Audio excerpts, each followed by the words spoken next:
Welcome everyone to Missions 101, where today we are going to start on the fourth set of missions out of the 10 sets that are available within the War 3 Peaks expansion. Today we have 3 mission quest givers. We have the usual, we have Orin and Alsma, who have our usual sets, the repeatable ones. We also have Glowing here, who has a storyline mission available today.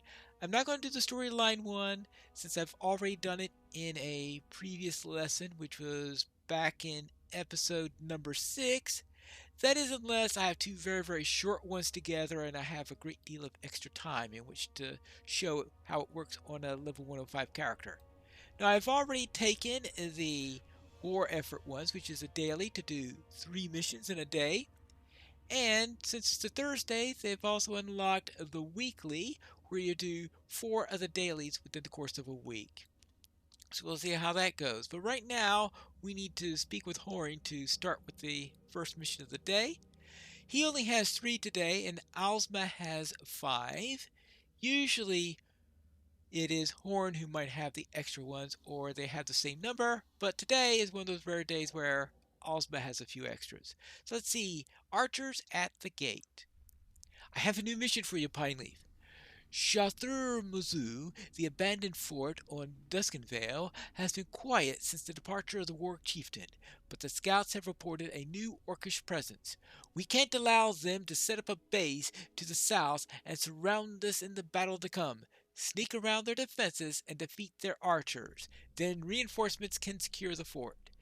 So in this case, we need to kill the archers.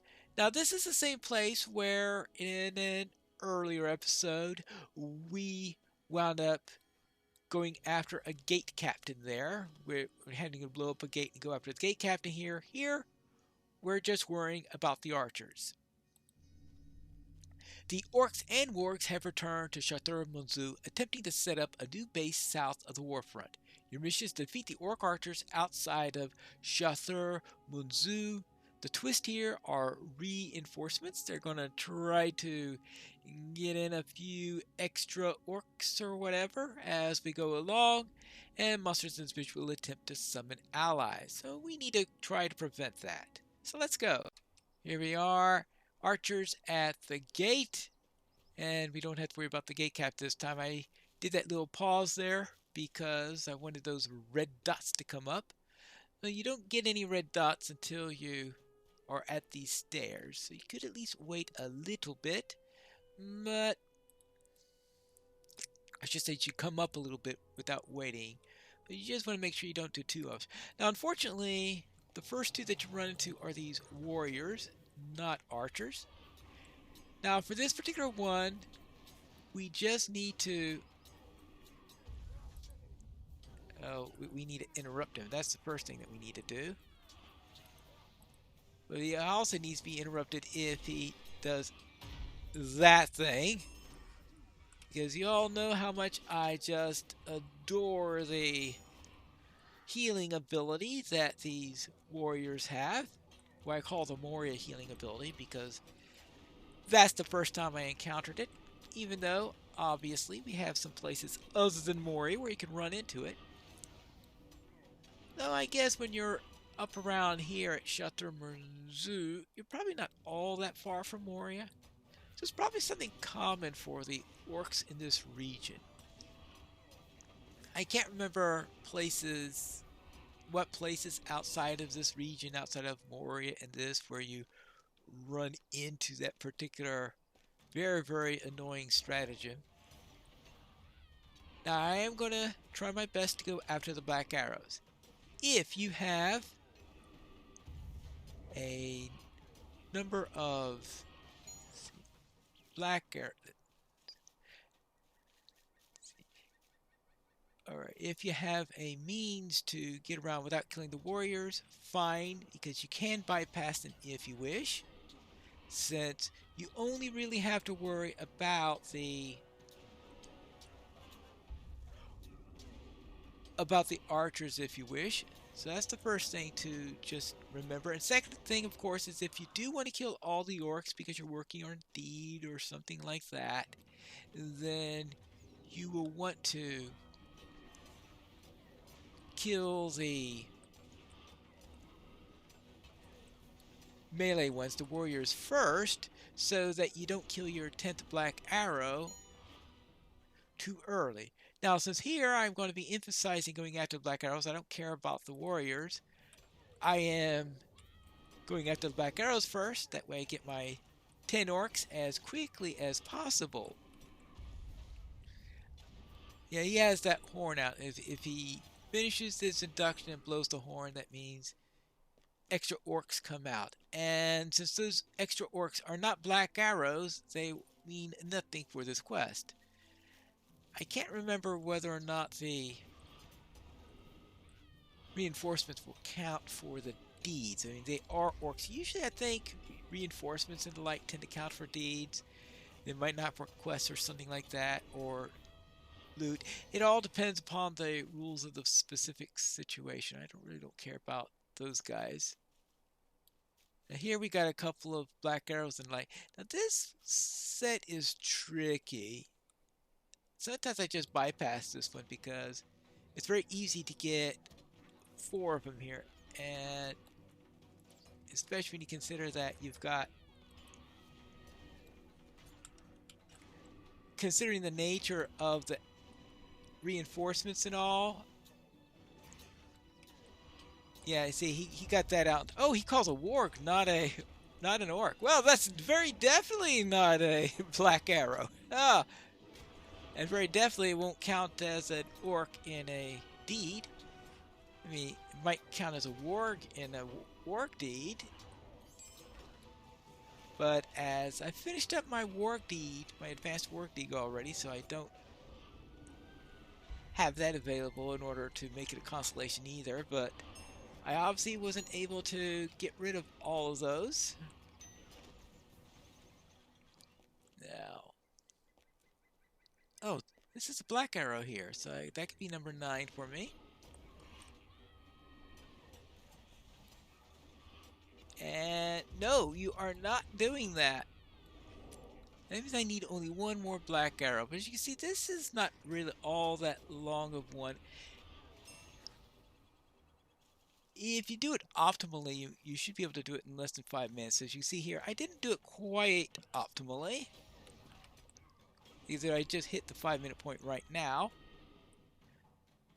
So it's not really all that difficult a mission to do. Oh, okay, I did stop him in time. Good, because that way I won't get attacked by a warg or anything like this. But that completes the mission. Now it's getting back to the start, because I believe the start is where we are going to run into our friend here. This is one of those places where somehow I get lost. Actually, I think I've found it down here. Ah, yes, I found the dwarf there. So I don't know how I managed to get lost in so many ways here, but I do manage it sometimes. Here we go. Let's grab our reward. And now let's get out of here. We are done. Well done! Though the great prize of Gunabad stands in front of us, we must remember to also protect our rear, yes. And of course, we have our second one, the Matron of the Keep. We have a new mission, Pine Leaf. My scouts have come back from the Steel Keep. As they left the ruins behind, a vicious Frostrick matron blocked the entrance. There's no way into the Steel Keep.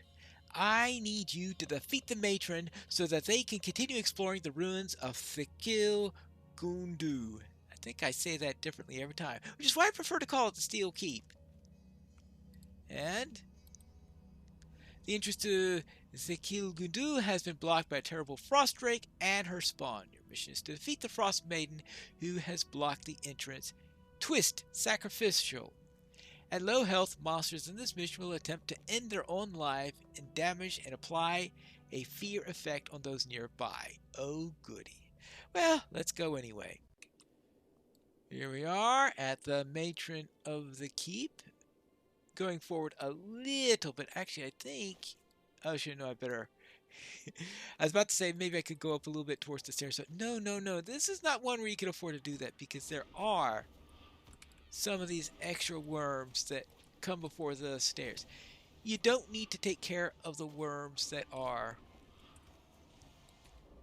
out here. You could bypass them if you wish. So they're completely optional in that score. I was wondering why that was. I think I had a little bit of lag there. Maybe a great deal of lag there. Or I'm in just the wrong spot. That's always a possibility. Sometimes I think there's lag, but it turns out that I placed my character just off of where I needed to be. Now, it looks like I do have to kill this worm because it is in my way. It's not required by the quest. If you're really stealthy, you can get by it, but I know at least for some classes, it's a lot easier to fight the thing than it is to try to get around it. Now, a bird probably could get through without trouble, since especially one that could move swiftly while stealthy. And of course, I have taken care of my Dragon Slayer deed, so I don't have to worry about killing extra ones. Now, for this particular mission, since it is to kill a specific boss, you can decide yourself whether you want to just clear out everything and rack up the skills, or at least get the scales that you get, because you very often get onyx scales for this, or I should say scales appropriate to your level. Now, my level 20 character, scales are just junk that you could sell to a vendor. At 130, onyx scales are one of the task items. So if you want to do tasks, you can do that. Right now, I'm at full rep on this character. I am kindred with the Martial Goonbod, which means there's very little incentive to do tasks. I've finished all the task deeds. I'm at full rep. And anything else relating to tasks? Yes. Full rep. Completed the task deeds. Just trying to think if there's anything else of which one commonly. Another reason why someone would normally do tasks. I can't remember what was off the top of my head. But if there's any reason why you would do tasks, I have completed every single one of those reasons on this particular character. So obviously, I don't have to worry about that. Well, I guess there is the task at hand quest. I think it's a weekly quest or something like that called the task at hand. Actually, this I think is blocked. So there's an invisible wall there for some reason. So I want to have to go this way, even though the other way looks a little bit easier. So I could do it just to complete the task at hand quest if I was really anxious to do that, now that I think of it. Right now I think my bags are probably full of task items as it is, perhaps, in which case it won't make much of a difference. So if you are in a mood to do any of the various reasons there are tasks, you can kill the worms for their scales because they're very nice at cap. And I think they're probably the easiest of the task items to get. And very, very reliable because you get them, you get one or two of them whenever you kill one of these dragon kind. At least the worms give you one or two. I have a feeling the drakelings probably only give you one, because I would think the drakelings will only give you one. I guess we could find out the next time we kill a drakeling to test that out. You also get some, like this case, it looks like I got, did it have 3 onyx scales on him? Alright. Well, that's nice. So you can even get 3 of them on a single worm. So if you get a nice set of onyx scales, then you could turn them in. So 100 of them could do a daily run of the task. Oh, I don't know, for some reason this drakeling somehow always sees. I have never figured out how that thing always seems to patrol above it and just gets close enough, despite the being way up there, sees me and comes down. And that's happens almost every run, and for some reason it surprises me every single run when that happens. Now, it does put this freezing metal debuff on you sometimes, which is real annoying. He dropped only one onyx scale, so that means that, yeah, the Drakelings look like they drop only one of them. Now, we do have the target, Hrigvang, right up there. So we need to deal with her, and it might be a good idea to clear out many of the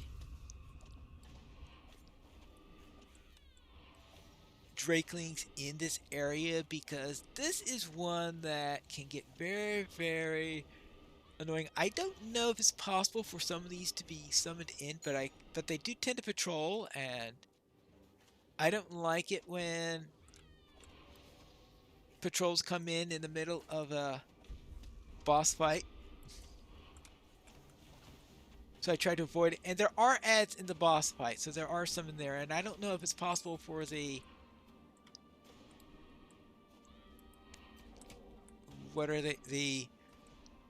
The ads to accidentally bring in others with them. So clearing out this area is probably not a bad idea, regardless of whether or not you're looking for extra onyx scales or Ds or anything like that. And it looks like they also give you some extra stuff in here. Let's see, like hides. They do give Minas Ithil hides. So obviously, if you are a was it Forester, I guess, are the ones who, or a tailor or someone like that who has used 4 hides, you can. Oh, this that freezing metal thing. Well, that freezing metal thing is. It looks like it's in a aura in there or something. And if that's the case, you can get out of it. Unfortunately, of course, since they have ranged attacks, dealing with that isn't all that easy on there. So I suppose that I could just go into a salesman stance and toss some javelins at them. So there's always a possibility for that. Now I'm trying to remember, what was the twist here again?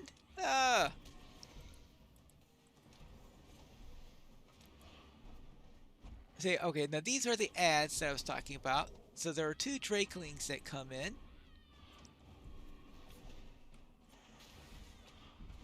Oh boy. And it can get rather tough in here. Let's see, so that was out there breathing on me. There you go. Mission complete. Whee! Actually, that one took some time. It takes some time in order to clear out all of this.